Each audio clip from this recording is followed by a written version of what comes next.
You know that feeling when you're staring at a page of text and it feels like you're trying to crack some kind of secret code? Happens to all of us, especially with academic stuff. But what if the real challenge isn't just the words, but the ideas themselves? Today, we're going to dive into that exact struggle all through one person's story of, well, learning how to learn. So, check this out. This is a real sentence from a master's program. It's a lot, and it's making a huge claim. Basically, that for 70 years, there's been zero proof that any media, books, videos, you name it, actually causes you to learn. Just let that sink in for a second. It's the kind of thing that makes you go, wait, what? Everything I thought about education might be wrong? Okay, now imagine trying to untangle that sentence when English isn't your first language. The person whose story we're following said it was like wading through mud. You're reading it over and over, sounding out the words, just trying to find the meaning that's buried deep inside all that academic language. And then, when you finally get it, the idea itself just feels wrong, totally counterintuitive. How can the very tools we use to learn, the videos we watch, the apps on our phones, have no effect on our learning? And that's where our story really kicks off.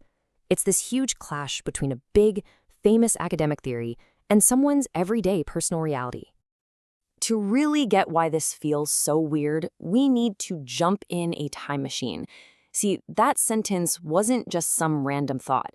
It's actually a famous shot fired in a really old academic debate that, believe it or not, is still stirring things up today. So, way back in 1983, this researcher, Richard Clark, came up with an argument that became legendary. He said technology is basically just a delivery truck. Think about it.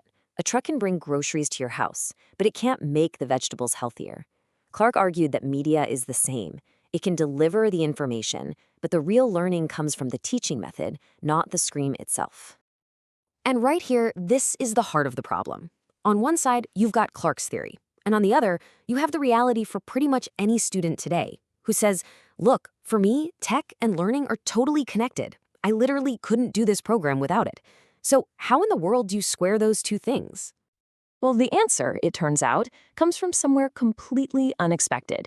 It's not about trying to disprove this big academic theory, but about finding a clever way to work with it. And it all started with just trying to have a simple conversation. I just love this. It's so honest. Because when English is your second language, trying to build these long, complicated sentences can be exhausting. So this person got really, really good at one-liners, a way to cut straight to the point. What started as just a way to handle small talk was about to become a super-powered learning strategy. See, this whole one-liner thing isn't just about being witty. It's a whole method for breaking things down. It's about taking a huge, tangled-up idea and chopping it into small, clean, manageable sentences. One clear thought at a time. And this is the moment where it all just clicks. That personal strategy for speaking suddenly meets modern technology, and boom, a totally new way to learn is born. All of a sudden, you've got these incredible AI-powered tools that can do for reading what our speaker taught themselves to do for speaking. You can feed these tools that dense, confusing academic paper, and they'll spit back the one-liners, the main ideas, with all the jargon stripped away. The tech becomes a true partner in figuring things out. So the process ends up being this simple but really powerful little loop. First, you face that intimidating text. Then, you use a tool to break it all down for you. From there, you can actually grab onto the core idea, the one-liner at the center of it all.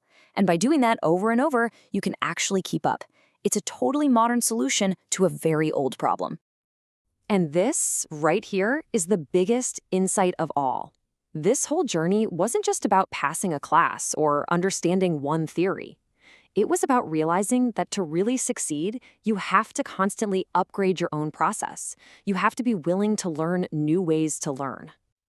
So in the end, this is a story about going from being totally overwhelmed by a wall of text to inventing a whole new system for understanding.